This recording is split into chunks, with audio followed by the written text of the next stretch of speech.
Assalamualaikum warahmatullahi wabarakatuh. Selamat berjumpa kembali di channel saya Bambang Kopoi. Pada siang hari ini saya kedatangan tamu agung, yaitu teman saya pada saat ibadah haji. Namanya Haji Muhammad Lutfi. Ya, ini beserta anak dan istrinya. Dan alhamdulillah beliau pada saat naik haji itu sama-sama satu keluarga.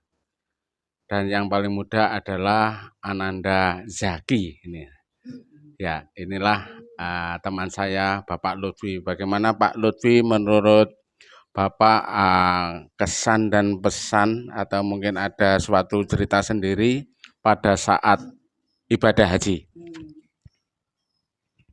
Assalamualaikum warahmatullahi wabarakatuh.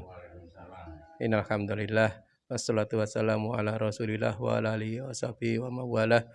Asyhadu an la ilaha illallah wa asyhadu anna Muhammadan abduhu wa rasuluh. Allahumma shalli wa sallim alaihi. Alhamdulillah, puji syukur kita panjatkan kehadirat Allah Subhanahu wa taala yang telah menganugerai kita segala macam kenikmatan yang kita tidak akan mampu menghitungnya. Ada memang perasaan bahagia, ada perasaan yang sulit digambarkan saat kami sekeluarga berhasil menyelesaikan seluruh rangkaian ibadah haji. Jadi pada saat selesai sa'i waktu itu, pada saat tawaf ifadah itu, jadi kami sekeluarga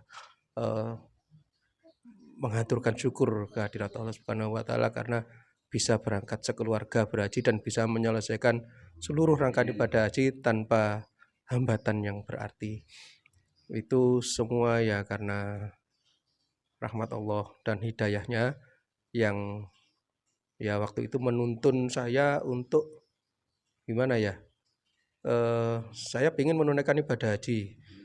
Saya ingin ngajak yang pertama ya tentu saya ngajak istri saya lah. Kata istri saya, terus anakmu DKND katanya gitu.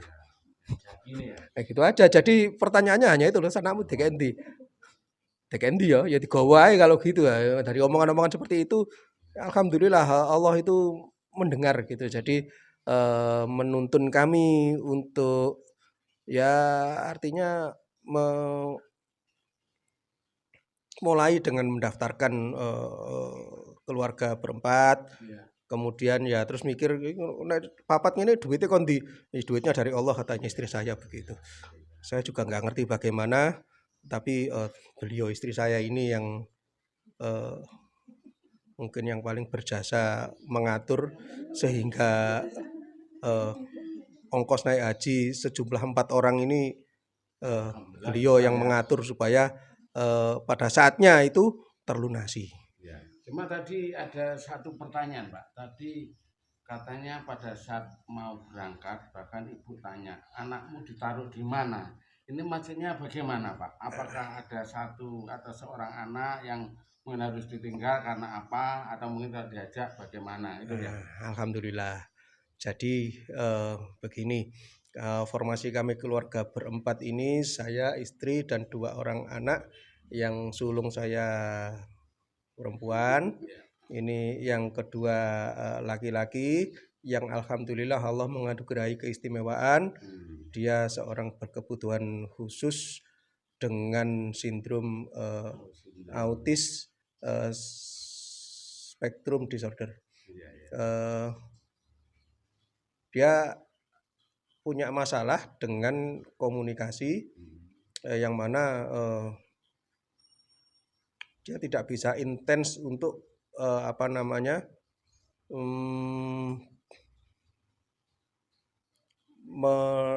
gimana ya, untuk bisa konsentrasi terhadap komunikasinya. Jadi sehingga kalau berkomunikasi kita lihat dia sering ya masuk ke dunianya sendiri begitulah kira-kira. Sehingga dengan anak seperti ini kalau misalnya saya ditinggal di mana karena belum ada keluarga saya kebetulan tempatnya jauh-jauh. Ibu saya sudah sepuh dan tidak mungkin saya titipi begitu. Dan apalagi tetangga.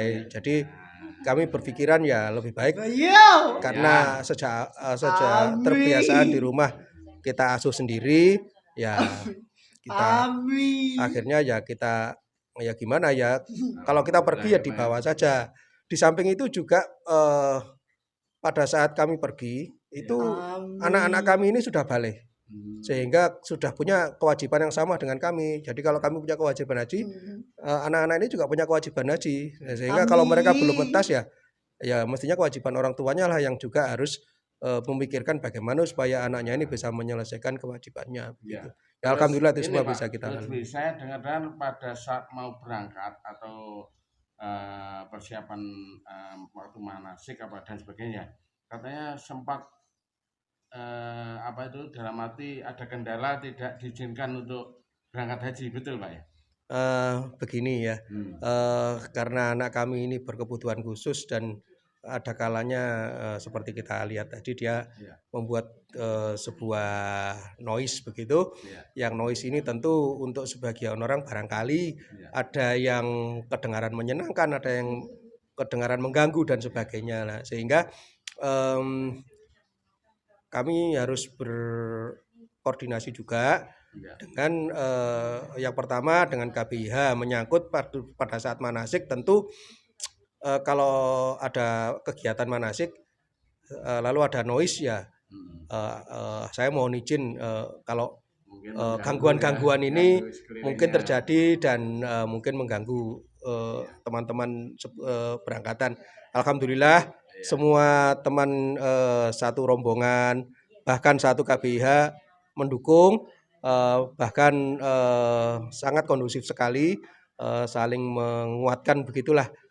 Sehingga jadi situasi yang kondusif ini bisa tercipta mulai pada saat kami manasik, keberangkatan kegiatan di sana sampai pada saat pulang sekalipun itu tetap terjaga.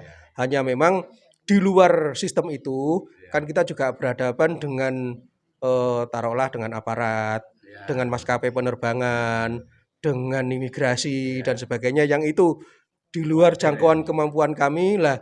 Pada saat terjadi noise di situ, disitulah mungkin yang ada potensi masalah dan alhamdulillah Allah telah menuntun kami dan artinya itu Allah memberi jalan keluar yang baik sehingga semua bisa kami lalui dengan baik. Terima kasih Pak Lutfi. Kemudian itu Pak. Jadi mengenai rukun-rukun baik itu mulai dari umroh sampai haji dia sudah bisa melaksanakan juga ya? Alhamdulillah, jadi mulai dari tawaf kudum, kemudian armusna, jadi mulai dari tarwiyah, lalu arafah, lalu Musdalifah, kembali lagi ke Mina, jumroh dan sebagainya, semua bisa dilalui dengan baik. Hanya pada saat jumroh akobah karena pertimbangan saya dia capek semalam tidak istirahat, sehingga jumroh akobah saya wakili dalam kondisi menggunakan baju ihram, karena khawatir nanti kalau pada saat terjadi sesuatu yang membuat situasi menjadi tidak terkendali akan sulit kita mengontrolnya. Tapi selebihnya alhamdulillah tidak ada masalah.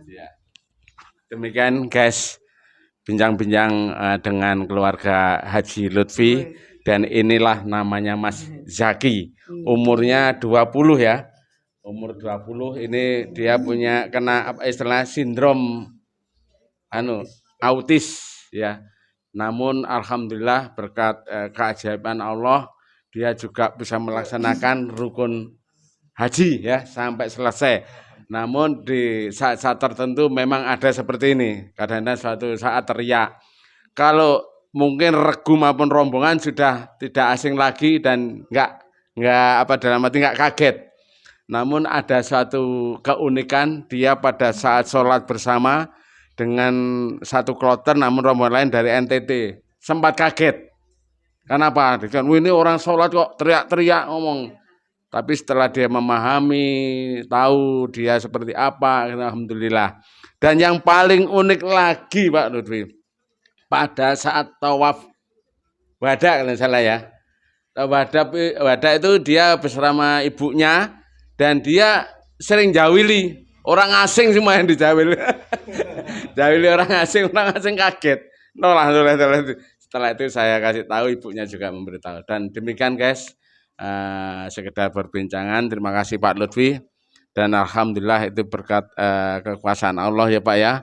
Sekeluarga dapat menjalankan haji dengan hikmat dan selamat sampai akhir, sampai kembali ke tanah air, dan semoga menjadi haji yang mabrur. Demikian dari saya guys. Untuk tidak lupa setelah lihat video ini, like, subscribe, and comment.